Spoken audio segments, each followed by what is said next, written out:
બાબર તાલુકાની કેટલીક ગ્રામ પંચાયતમાં સાફ સફાઈનો અભાવ. બાબર તાલુકાની અબડા, ઇન્દરવા, જોરવાડા, જાસનવાડા સહિત કેટલીક ગ્રામ પંચાયતમાં સ્વચ્છતાનો અભાવ જોવા મળી રહ્યો છે. વર્ષે દાડે લાખો રૂપિયાની ગ્રાન્ટો સ્વચ્છતા માટે આવતી હોય છે, પરંતુ કેટલાક આળસુ સરકારી બાબુઓના કારણે ગ્રામ પંચાયતોમાં સફાઈ થતી નથી. દેશમાં વડાપ્રધાન નરેન્દ્રભાઈ મોદી સ્વચ્છતા મિશન અભિયાન ચલાવવામાં આવી રહ્યું છે, ત્યારે બાબરની કેટલીક ગ્રામ પંચાયતમાં સ્વચ્છતાના ધજ્જા ઉડતા જોવા મળી રહ્યા છે. ગ્રામ પંચાયતોમાં લાખોના ખર્ચે સુવિધા માટે સંડાસ બાથરૂમ બનાવવામાં આવે છે, પરંતુ સ્વચ્છતા સફાઈનો અભાવ જોવા મળી રહ્યો છે. માત્ર ગ્રાન્ટનો લાભ લેવા માટે બનાવ્યા હોય તેમ જણાઈ રહ્યું છે.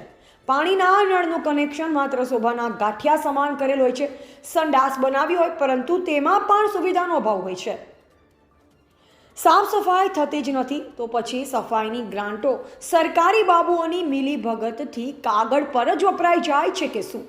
બાબર મીડિયાના જાગૃત પત્રકારો દ્વારા કેટલીક ગ્રામ પંચાયતોની મુલાકાત લેતા સંડાસ બાથરૂમના દ્રશ્ય તસવીરમાં દેખાય તેવી હાલતમાં જોવા મળેલ. હવે સવાલ ઊભો થાય છે કે શું તલાટી શ્રી, સરપંચ શ્રી કે સભ્યશ્રીઓ સહિત તાલુકાના જવાબદાર અધિકારીઓ કોઈ દિવસ આવી ગ્રામ પંચાયતોની મુલાકાત નહીં લેતા હોય? તલાટી શ્રી ક્યાં બેસીને વહીવટી કામગીરી કરતા હશે?